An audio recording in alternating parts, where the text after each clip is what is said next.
मुझे लगता है मेरी ज़िंदगी में एक ही मकसद रह गया कि मैं हर जगह में लड़ाई लड़ाई लड़ाई करता रह गया हूँ। और शायद मेरे अंदर का भगत सिंह, मैंने पिछली बार हाई कोर्ट में बोल के आया कि सर मैं फिरोजपुर पैदा हूँ, मुझे नहीं पता मेरे अंदर भगत सिंह की आत्मा कैसे आ जाती, लेकिन हमारे हॉस्पिटल डिस्पेंसरी जहाँ पे आम आदमी जाती है उनकी व्यवस्था जो है, अवस्था दयनीय है और सबको दिख रहा है, जबकि हमारे सेंट्रल फंड में 1 लाख करोड़ है।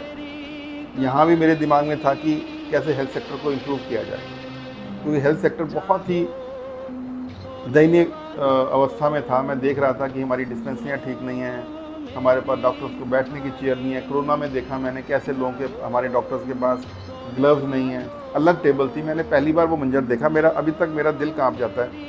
महाजन ਤੁਹਾਡੀ माँ मर गई है, मुझे कोई ज़्यादा पॉलिटिक्स में ध्यान नहीं था, लेकिन जैसे उसने बोला कि ਤੁਹਾਡੀ माँ मर गई है आज, तो उन्होंने भंगड़ा पाया उसे, लेकिन कहीं भी मेरी पुकार का कहीं भी असर नहीं हुआ। तो मुझे लगा हारने वाला मैं हूँ नहीं, ज़िंदगी में हार मैंने कभी मानी नहीं है। जागो सोने वालों, सुनो मेरी कहानी।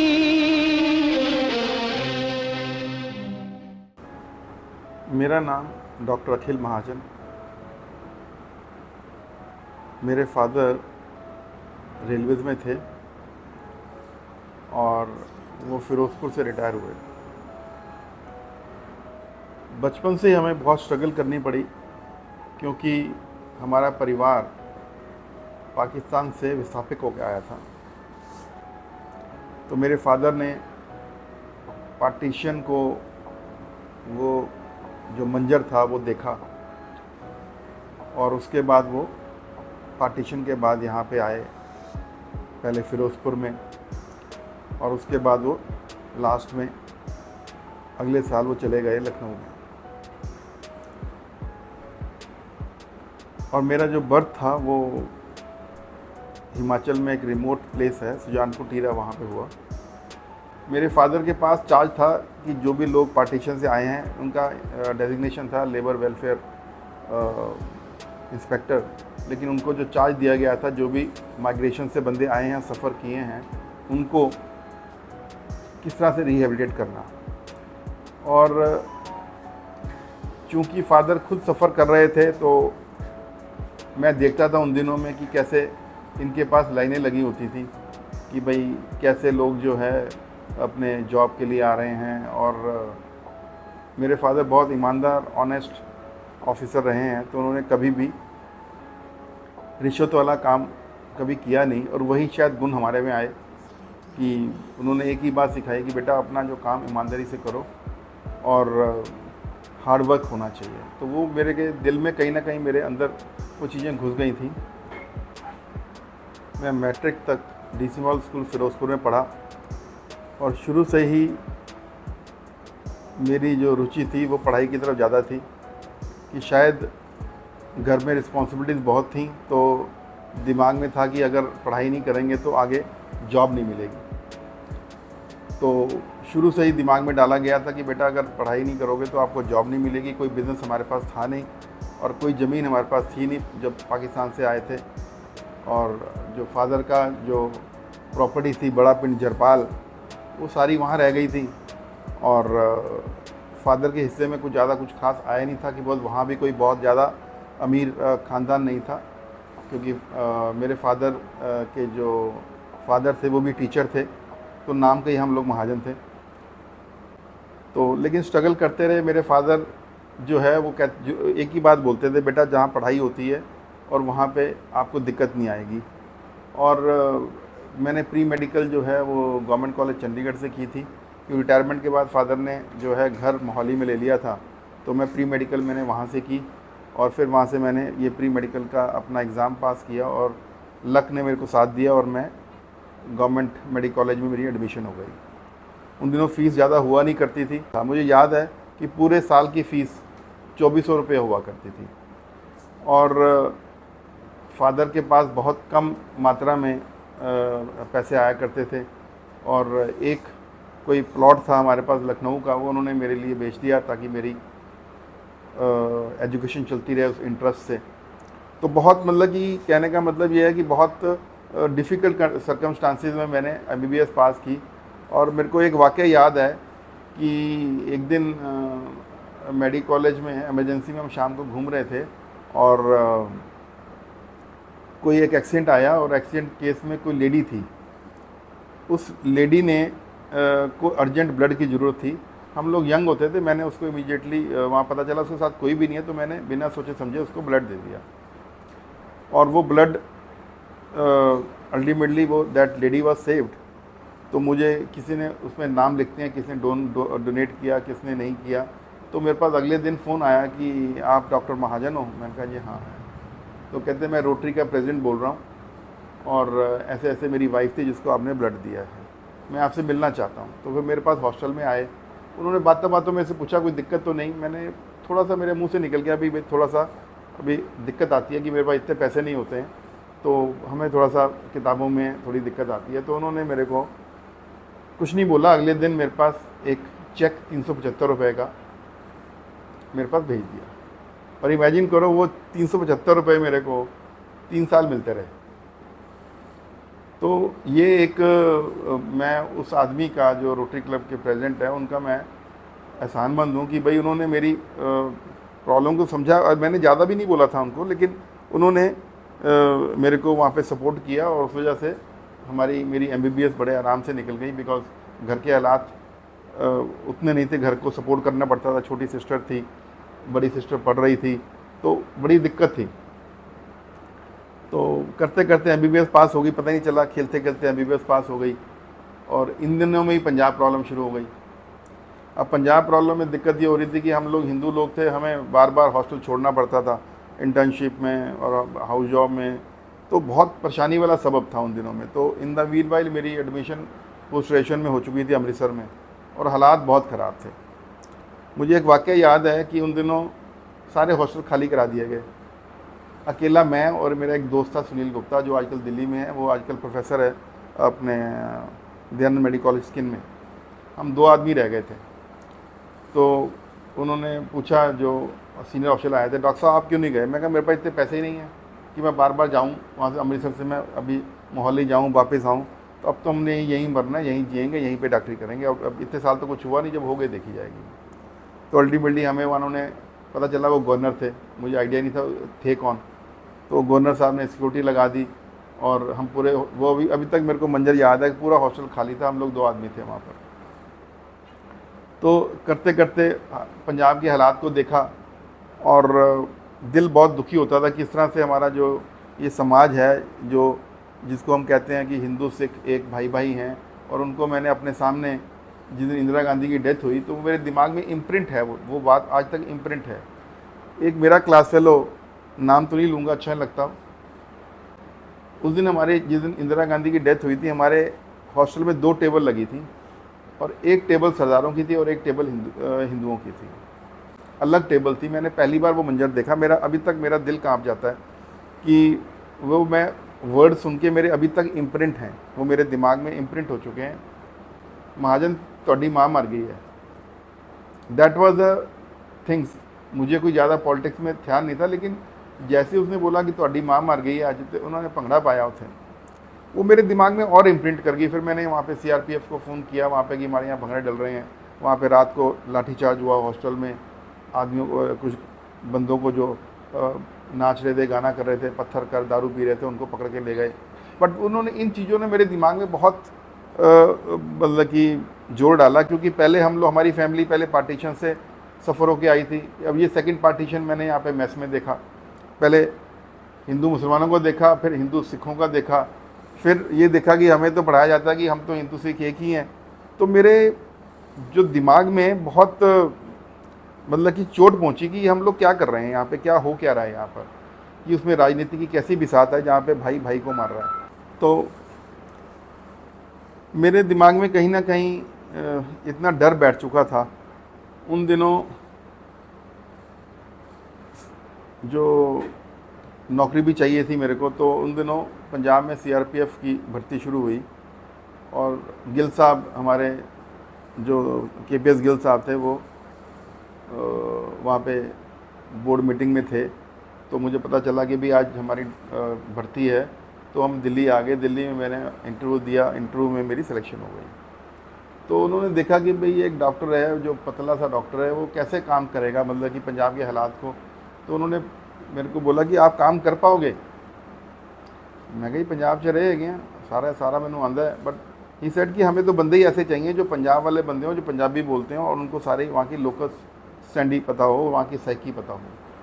तो मैंने फिर 2-3 साल मैंने वहाँ पे CRPF में मैंने वहाँ पे नौकरी की, पूरे पंजाब प्रॉब्लम को देखा क्या हुआ, क्योंकि मुझे पता था कि यहाँ मेजॉरिटी बंदे बहुत अच्छे हैं। सरदार जो बेसिकली जो people are very good, only 10-15% हैं जो बिल्कुल ठीक नहीं है।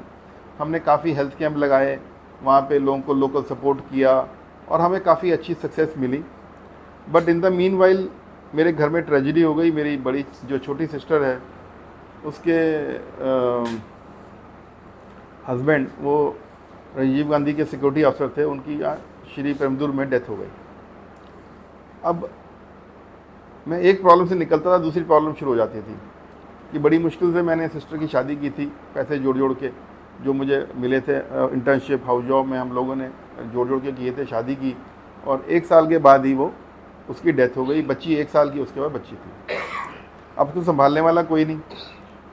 अब मुझे मजबूरी में मेरे को CRPF को मुझे रिज़ाइन करना पड़ा। मेरे पास कोई ऑप्शन नहीं था क्योंकि उसको संभालना बहुत ज़रूरी था, क्योंकि उसको फिर सोनिया गांधी जी ने बड़ी मदद की हमारी। अब मुझे छोटी सिस्टर जिसको विडो हो गई थी, उसकी 1 साल की बच्ची थी, उसको सपोर्ट करना था। अब मुझे दिल्ली का कोई ज्ञान नहीं था मेरे को। हम लोग छोटे से टाउन से थे, फिरोजपुर से, और यहाँ सडनली मेरे को दिल्ली आके ऐसे लगे मैं किसी अमेरिका में आ गया हूँ। ना मुझे स्कूटर चलाना आता था, बहुत दिक्कत वाला काम था मेरे को। फिर कांग्रेस हेडक्वार्टर से जो 10 जनपद से मैडम सोनिया गांधी, इनका एक PA जॉर्ज साहब, इन्होंने बहुत मदद की और इन्होंने हमें एक फ्लैट सरिता विहार में दिया, E209 नंबर, अभी तक याद है मेरे को। उसकी पेमेंट के पैसे नहीं थे, वो भी अरेंज करवाए इन्होंने। उन दिनों वहाँ पे मैडम नटराजन और कश्मीर के एक MP हुआ करते थे, गुलाम नबी आज़ाद, उन्होंने पता नहीं कहाँ से पैसे अरेंज किए और मुझे वहाँ पैसे अरेंज करके मेरे को इन्होंने वहाँ पे फ्लैट के पैसे वहाँ पे हम दे पाए, क्योंकि इतने पैसे ही नहीं थे हमारे पास कि फ़्लैट दिल्ली में ले पाएँ। फिर कांग्रेस की मदद से हमें यहाँ पर एक एजेंसी मिल गई और अब उसको बनाने वाला कोई नहीं था, कि उसको चलाने वाला कोई नहीं था, तो वो सारा मैंने फिर इसको एस्टेब्लिश करके दिया। तो गैस एजेंसी को मैंने शुरू करवाया ताकि हमारी जो सिस्टर है वो ठीक ढंग से सेटल हो पाए। मतलब कि कई बार आप कहते हैं कि आप की ज़िंदगी स्ट्रगल में ही निकल जाती है, तो फिर जब इसको सेट किया, फिर उसकी शादी की, फिर मैंने यहाँ पे हरियाणा गवर्नमेंट की जॉब ज्वाइन कर ली और this is how my 3rd phase of the life started. कि कहाँ हम पाकिस्तान से आए, फिर पाकिस्तान के बाद पटियाला में MBBS की, फिर PG की, उसके बाद ये पंजाब का माहौल देखा, CRPF की मैंने सर्विस देखी और फिर ये मुझे एक देखना पड़ा सिस्टर को। फादर भी ओल्ड हो चुके थे, वो शौक को नहीं देख पाए, उनको देखना पड़ा। मदर की डेथ हो गई, फादर की डेथ हो गई। ये पूरा जो इवेंट था मेरी सिस्टर के डेथ का, हस्बैंड के डेथ का, वो मेरे फादर पे बहुत नागुजार गिरा। वो मुझे कहते रहे कि मैं सारी उम्र में स्ट्रगल करता रहा और तेरे को मैं स्ट्रगल करवा रहा हूँ। बट समहाउ मैंने ज़िंदगी में वहीं से मुझे लगा कि भाई देखो फादर ने कितनी स्ट्रगल की और मेरे दोनों भाइयों को पढ़ा दिया, दोनों बहनों को पढ़ा दिया। उन दिनों में यही होता था कि भाई बड़ी मुश्किल से आप अपने बच्चों को पढ़ा सकते हैं, क्योंकि उनको कोई बहुत, वो रिटायर्ड हुए थे असिस्टेंट पर्सनल ऑफिसर लास्ट में, मतलब शुरू क्लरिकल जॉब से किया था। तो आप समझ सकते हैं क्लरिकल जॉब से और क्लास 2 गेस्टेड बनने में कोई बहुत ज़्यादा आपको पर्क्स नहीं मिलती हैं। बट उन्होंने अपने लिमिटेड रिसोर्सेज में हमें सिर ऊपर करके जीना सिखाया कि आप ऑनेस्टी से काम करो। वो मुझे शायद ज़िंदगी में वो याद रहा कि हमने अच्छा काम करना है, गलत काम नहीं करना। इन द मीन वाइल सिस्टर की मैरिज करने के बाद फिर मेरी यहाँ मैरिज हो गई। मेरी वाइफ डॉक्टर हैं, वो भी गायनेकोलॉजिस्ट हैं ESI हॉस्पिटल ओखला में। तो और मेरे 2 बच्चे हैं, अपूर्व जो DTU से सिविल इंजीनियरिंग की है, और उसने अमृता हॉस्पिटल में एज ए इंजीनियर काम किया और बड़ा अच्छा काम किया उसने।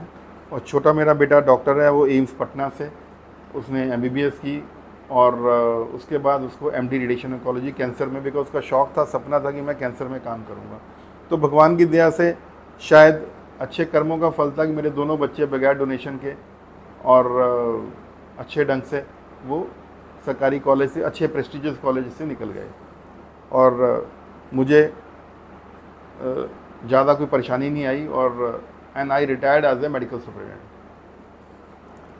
जो कि आई थिंक इससे ज़्यादा प्रमोशंस होती नहीं हैं। बट यहाँ भी मेरे दिमाग में था कि कैसे हेल्थ सेक्टर को इम्प्रूव किया जाए, क्योंकि हेल्थ सेक्टर बहुत ही दयनीय अवस्था में था। मैं देख रहा था कि हमारी डिस्पेंसरियाँ ठीक नहीं हैं, हमारे पास डॉक्टर्स को बैठने की चेयर नहीं है। कोरोना में देखा मैंने कैसे लोगों के, हमारे डॉक्टर्स के पास ग्लव्स नहीं हैं।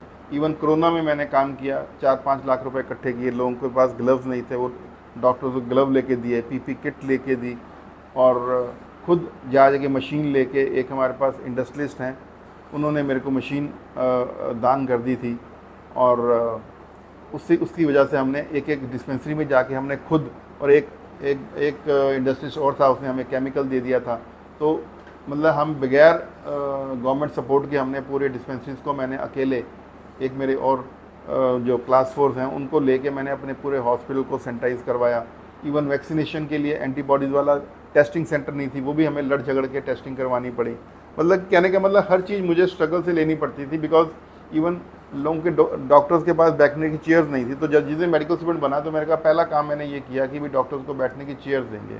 अब आपको कितनी बुरी लगेगी, मैंने देखा कि भाई हमारे रूल ही नहीं बने पड़े। फिर मैंने रूल कमेटी का मेंबर बना, फिर पता चला जी हमारी रेजिस्टेंस इतनी ज़्यादा है सिस्टम की कि कोई इम्प्रूव ही नहीं करना चाहता। इस विषय में मुझे सेंट्रल मिनिस्टर संतोष गंगवार से मिलने का मौका मिला कि जिसमें वो इंचार्ज थे। मैंने कहा पूरे हरियाणा की बिल्डिंग ख़राब है, उनसे रिक्वेस्ट की, डिप्टी CM चौटाला साहब से रिक्वेस्ट की कि आप हमारी बिल्डिंग ठीक करवा दीजिए, लेकिन कहीं भी मेरी पुकार का कहीं भी असर नहीं हुआ। तो मुझे लगा हारने वाला मैं हूँ नहीं, ज़िंदगी में हार मैंने कभी मानी नहीं है। मैंने दिल्ली हाई कोर्ट में केस कर दिया। दिल्ली हाई कोर्ट में केस करने के बाद आप सोचो कि मेरी रिटायरमेंट के बाद उनको लगा डॉक्टर महाजन तो अब चले गए, अब क्या करेंगे। अब तो उन्होंने झूठ मूठ हाई कोर्ट में एफिडेविट दे दिया कि बोल दिया कि काम तो हो गया है। बाई चांस मैं उस दिन हाई कोर्ट में हैबिट हियरिंग में था, मैंने बोल दिया, मैं कहा सर ये झूठ बोल रहे हैं यहाँ पे, और जज साहब ने उनको एफिडेविट देने को बोल दिया। अब जैसे ही एफिडेविट देने बोला गया, विद इन जो हमारा काम 6 साल से नहीं हो रहा था, हमारा इमीडिएटली हमारे सारे फंड सेंक्शन हो गए। तो मुझे बड़ा अच्छा लगा, सुकून मिला कि रिटायरमेंट के बाद कि भाई कम से कम 40 करोड़ रुपये सेंक्शन हुए। तो मेरे को, और हमारी 2 बिल्डिंग्स और हैं सेक्टर 7 की, 19 की, वो ठीक होनी शुरू हो गई। तो कहने का मतलब हर चीज़ में मुझे, हमें एज ए डॉक्टर से, जिस दिन से डॉक्टर बने और रिटायर होने के बाद, अपने हेड करने के बाद भी आप देख रहे हो कि कितना सिस्टम जो है वो क्रूअल है कि हम चेंज होना नहीं चाह रहे। और मैं बोलता रह गया कि भाई इस सिस्टम को डॉक्टर फ्रॉम बर्थ से डेथ चाहिए, लेकिन सिस्टम को सुधारने के लिए कोई नहीं है। तो मेरे दिल में, मैं शुरू से ही, मेरे को रिबेलियन एटीट्यूड है, क्यों नहीं होगा। फिर मैंने रूल बनाए, रूल बनाने के बाद इन्होंने उसको इम्प्लीमेंट नहीं किए। मज़े वाली बात है, हरियाणा ने, तो मैंने चीफ सेक्रेटरी के खिलाफ कंटेम्प्ट लगा दी। मुझे बुलाया गया कि डॉक्टर साहब आपको पता है आप किसी के खिलाफ कंटेम्प्ट लगा रहे हो, आपकी रिटायरमेंट 6 महीने बाद ड्यू है और आप अपनी सारी नौकरी को दांव लगा के आप गवर्नमेंट ऑफ हरियाणा के खिलाफ कंटेम्प्ट लगा रहे हो। मैं कहीं मैं कुछ गलत नहीं कर रहा, अगर मैं गलत करता हूँ तो आप मेरे लिए एक्शन ले लो, लेकिन मेरे अंदर से आवाज़ नहीं आ रही कि हम अपने देश को, मोदी साहब कहते हैं आगे लेके जाना है, लेकिन हम आगे लेके जा ही नहीं पा रहे। तो कोई तो करेगा इस सिस्टम को, कोई तो ठीक करेगा। अगर आप, मुझे लगता है कि मैं कंटेम्प्ट लगाने से मैंने सरकार के को चैलेंज किया, तो ये अलग बात है, मैं आपके चैलेंज को स्वीकार करता हूँ, लेकिन मैं अपनी कंटेम्प्ट वापस लेने वाला नहीं हूँ। फिर उन्होंने मुझे फिर बुलाया, चंडीगढ़ बुलाया कि हम आपका काम कर देंगे। तो फिर मैंने, जब उन्होंने बोला कि सर आपको पता होना चाहिए सरकार में बड़ी दिक्कतें आती हैं, तो मेरे को उन्होंने, उनके कहने पे मैंने कंटेम्प्ट वापस ले ली।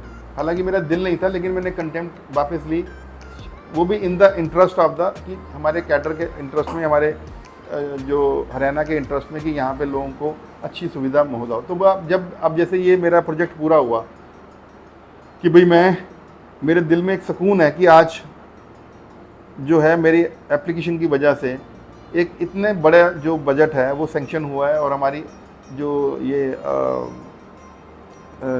मेडिकल सर्विसेज हैं वो इम्प्रूव होंगी। लेकिन जो मेरा विज़न था रूल बनने के लिए कि आज़ादी के 75 साल के बाद भी हम स्पेशल सर्विसेज का कैडर नहीं बना पाए। ये मुझे दुख रह गया मेरे दिमाग में कि वो मेरा एक मिशन था जो मैं जहाँ पे मुझे लगता है फेल हो गया हूँ, क्योंकि मैंने इवन हाई कोर्ट में भी 2-3 केस किए कि ये रूल चैलेंज करें, लेकिन सिस्टम हमारा जुडिशल सिस्टम ऐसा है जिसमें मुझे बहुत दुखी होती है कि केसेस कीप ऑन पेंडिंग, कोई विल नहीं है इम्प्रूव करने की।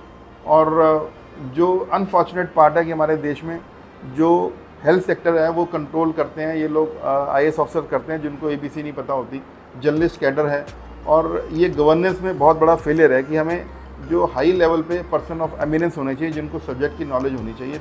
That is why I feel कि कहीं ना कहीं हमारे यहाँ पे जो देश में हम लोग जहाँ पे इतने अच्छा ब्रेन है हम नहीं तरक्की कर पा रहे। जो मोदी साहब कह रहे हैं कि 5 ट्रिलियन इकॉनमी बनेगी, वो शायद फेलियर और governance of ease of doing of business के जो माहौल है वो हमारे पास नहीं है। एनी हाउ, बहुत अच्छा लगा कि मेरे को कम से कम मैंने एक सिस्टम को चेंज करने की कोशिश की और उसमें मैंने कामयाबी पाई। उसके बाद आई थिंक मैं जितना मैं चीज़ों से बाहर आता हूँ मैं और फंसता जाता हूँ। फिर मेरे को यहाँ पे लगा कि भाई यहाँ पे मैं इमेजिन करो, मुझे सबसे बड़ा अच्छा लगा कि मेरे को मैं पोस्ट ग्रेजुएट था स्किन एंड वीडी में, इन्होंने हमारी इंक्रीमेंट्स काट ली कि जो बंदा स्पेशलिस्ट सर्विसेज दे रहा है उसको इंक्रीमेंट इन्होंने बिना रीज़न के काट ली। वो अल्टीमेटली उस चीज़ के लिए भी मुझे हाई कोर्ट जाना पड़ा, मेरे को रिटायरमेंट के बाद वो बेनिफिट मिले हैं इंक्रीमेंट के। तो आप समझ सकते हैं कि एक डॉक्टर की ज़िंदगी में कितना, मतलब कि जिस बंदे को जो post graduate from the day 1 और उसको सरकार जो है उसको अपने इंक्रीमेंट लेने के लिए हाई कोर्ट जाना पड़ेगा, इससे दुखी बात और क्या हो सकती है। बट मैंने कभी दिल नहीं हारा, और ये भी मैंने केस जीता, तो मुझे ये भी अच्छा लगा, ये भी एक माइलस्टोन मैंने अचीव किया है जिसमें मेरी वजह से बाकी सबको वो इंक्रीमेंट मिल जाएंगे। बट ये सब चीज़ें देख के मेरे दिल से एक अंदरूनी मुझे ताकत मिलती है कि देखो कि ये बाकी नहीं कर पा रहे थे, मैं कर पाया, लेकिन मेरी वजह से बाकी बंदों को फ़ायदा हो जाएगा, आने वाली जनरेशन को फ़ायदा। मेरी बेसिकली ये इच्छा रहती है कि जो हमारे आने वाली जनरेशन है, हमारा हेल्थ सेक्टर है, वो अमेरिका की तरह हो, सिंगापुर की तरह हो। मैं तो इवन चौटाला साहब को बोल के आया था कि सर हम लोग अभी भी हरियाणा जो है 800 करोड़ में से सिर्फ 120 करोड़ खर्च कर रहा है। और जबकि मुझे मेरे सेक्रेटरी साहब ने कहा कि डॉक्टर साहब आप डिप्टी CM को गुमराह कर रहे हो। मुझे बहुत दुख हुआ कि मेरा कोई इंटरेस्ट नहीं था कि इस सिस्टम को, मेरा ओनली इंटरेस्ट था कि मैं इस सिस्टम को इम्प्रूव कर जाऊँ। आप देखो पिछले कितने सालों से हर साल 800 करोड़ रुपये आप वेस्ट कर रहे हो और ESIC के पास 1 लाख करोड़ रुपये पड़ा हुआ है। वो मेडिकल कॉलेज बना रहे हैं जिसमें उन्होंने 30 हज़ार करोड़ रुपये ख़राब कर दिए, जो उनका कोर फंक्शन नहीं था। इवन CAG ने बेसिकली उन पर ऑब्जेक्शन उठाई, लेकिन हमारे हॉस्पिटल, डिस्पेंसरी जहाँ पे आम आदमी जाती है, उनकी व्यवस्था जो है, अवस्था दयनीय है और सब कुछ दिख रहा है, जबकि हमारे सेंट्रल फंड में 1 लाख करोड़ है। मुझे दुख इस बात का अभी भी कि मैं सेंट्रल मिनिस्टर से मिल के आया, स्टेट मिनिस्टर से मिल के आया, सैनी साहब हमारे नायब सिंह सैनी से 3 बार उनसे मिल के आया, लेकिन सबसे बढ़िया बात ये लगी मुझे BJP गवर्नमेंट के सारे मिनिस्टर अवेलेबल थे, विदाउट एनी सिफारिश में उनको मिल सकता था, लेकिन मेरा काम नहीं हो पा रहा था बिकॉज मुझे लग रहा था मेरे काम में अड़ंगा सिर्फ IS लॉबी डाल रही है। मिनिस्टर लेवल पे दिक्कत नहीं आती थी, लेकिन वो एग्जीक्यूशन लेवल पे कुछ हो ही नहीं पाता था। और मैं आज इस बात को, मुझे कोई हिचक नहीं है कि दिस सिस्टम नीड्स चेंजेस। चलो ये मेरे दिमाग में अभी भी रह गया है कि मैं इस टॉपिक को छेड़ नहीं पाया, लेकिन मैं लगा हूँ, मैं कभी ना कभी ये यहाँ भी हमारी जीत होगी, क्योंकि मेरी रिप्रेजेंटेशन जाती रही है मिनिस्ट्री के लिए और मैं पूरा होपफुल हूँ कि विल चेंज इट। क्योंकि इस केस में मैंने मिनिस्ट्री ऑफ द लेबर को भी लिखा, इनके स्टैंडिंग कॉर्पोरेशन को भी लिखा है, तो कहीं ना कहीं तो चेंजेस आएंगी। मैं इस बात पे जरूर मानता हूँ कि भाई Rome was not built in a day और things will definitely improve in my country. अब जैसे जैसे मैं आगे बढ़ता गया ज़िंदगी की दौड़ में, तो कहते हैं ज़िंदगी में आपको मकान चाहिए होता है, रोटी चाहिए होती है, कपड़ा चाहिए होता है, तो सारी चीज़ें पूरी हो गई थी। तो मैंने भी एक प्राइवेट सेक्टर में एक हाउसिंग फ्लैट ले लिया था। पता चला वहाँ भी हमारे साथ धोखा हो गया, वहाँ भी मुझे लड़ना पड़ा पूरे सिस्टम के साथ। और पता अब मुझे चल रहा है कि पूरा सिस्टम ही करप्ट हो गया है, जिसमें कि हमारा डायरेक्टर टाउन कंट्री प्लानिंग, आपके एडिशनल चीफ सेक्रेटरी, रेरा, ये सब के सब एक सिस्टम बिल्डर्स के साथ मिलकर पूरे देशवासियों को धक्का कर रहे हैं। और आप इमेजिन करिए, मुझे लॉ सीखनी पड़ी, मैं सुप्रीम कोर्ट से जीता, हाई कोर्ट से जीता, रेरा से जीता, इवन रेरा का एक्ट डिफेक्टिव है वो पढ़ा, वो मिनिस्टर ऑफ हाउसिंग को लिखा कि इस एक्ट को चेंज करो, कि भाई मुझे लगता है मेरी ज़िंदगी में एक ही मकसद रह गया कि मैं हर जगह में लड़ाई लड़ाई लड़ाई करता रह गया हूँ। और शायद मेरे अंदर का भगत सिंह, मैंने पिछली बार हाई कोर्ट में बोल के आया कि सर मैं फिरोजपुर पैदा हूँ, मुझे नहीं पता मेरे अंदर भगत सिंह की आत्मा कैसे आ जाती है, मैं इनजस्टिस देख ही नहीं पाता हूँ। लेकिन काफ़ी फाइट के बाद आज 10 साल के बाद हम वहाँ भी हमारा गवर्नमेंट से हम जीत गए हैं। लेकिन दुख होता है इस देश की अवस्था को देख के कि भाई कैसे हमारा देश चल रहा है। ये सारा काम मेरा पोस्ट रिटायरमेंट के बाद हो रहा है, जो मैं आपको बता रहा हूँ। कोर्ट केसेस हैं, ये पहले भी चल रही थी लेकिन ये कंटिन्यू फेस चल रहा है। तो मुझे लगा ही नहीं कि मैं रिटायरमेंट के बाद में क्योंकि मेरा और बिजी हो गया हूँ मैं रिटायरमेंट के। अभी मेरे पास 1 साल की एक्सटेंशन है जो अगले महीने ख़त्म हो जाएगी। लेकिन मेरे दिल में इच्छा है कि मेरी कंट्री आगे बढ़नी चाहिए और हमारे पास ईज़ ऑफ डूइंग बिजनेस होना चाहिए, हमारे कंट्री वालों को हेल्थ मिले। और यही इन बातों से लगता है कि कहीं ना कहीं जो कोशिश करने वालों को भी हार नहीं होती। मेरे को बड़ा अच्छा लगता है हरिवंश राय बच्चन जी की। कभी मेरा दिल करता है, मैं कोशिश करता रहूँ, कभी ना कभी तो हम जीतेंगे, कभी ना कभी तो हम इस सिस्टम को हराएंगे कि जिसमें एक आम आदमी को एक अच्छा हेल्थ सेक्टर मिल पाए। यही मेरा विज़न है। और मेरे लिए जो मेमोरेबल डे जो रहेगा मेरी ज़िंदगी के, मेरे मेमोरेबल डे ज़िंदगी के 2 रहेंगे। एक तो जब मैंने रिटायरमेंट के 6 महीने बाद मेरे को पूरे इंक्रीमेंट मिली और वो इंक्रीमेंट मेरी जो रिकवरी की गई थी काटी, लेकिन अभी तक उन्होंने एडिशनल इंक्रीमेंट का केस मुझे अभी भी डालना पड़ा जो अभी पेंडिंग है। और सेकंड, मुझे सबसे बड़ी सुकून मिला जो मेरे 40 करोड़ रुपए यहाँ पे इनको मेरे हॉस्पिटल को मिला है। मेरी सेक्टर 7 की जो डिस्पेंसरीज हैं वो उनको मेकओवर हो गया है।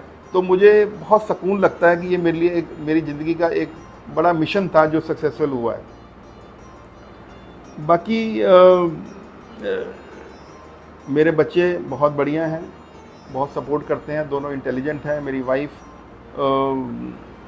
जो है वो मुझे बहुत सपोर्ट करती है। हम लोग सिंपल फैमिली से हैं, हमारा कोई ज़्यादा एम्बिशंस नहीं है। और मेरे बड़े भाई साहब एयरफोर्स से रिटायर हुए हैं और जो दूसरे भाई साहब हैं वो भी इंजीनियर थे। और मेरी सिस्टर की मैरिज हो चुकी है, वो एजेंसी चला रही है। और अब मैं पोस्ट रिटायर्ड लाइफ अपने सेक्टर 31 में रह रहा हूँ। और मेरा विज़न यही है कि किस तरीके से हम हेल्थ सर्विसेज को इम्प्रूव करें, यही मेरा विज़न है। Thank you.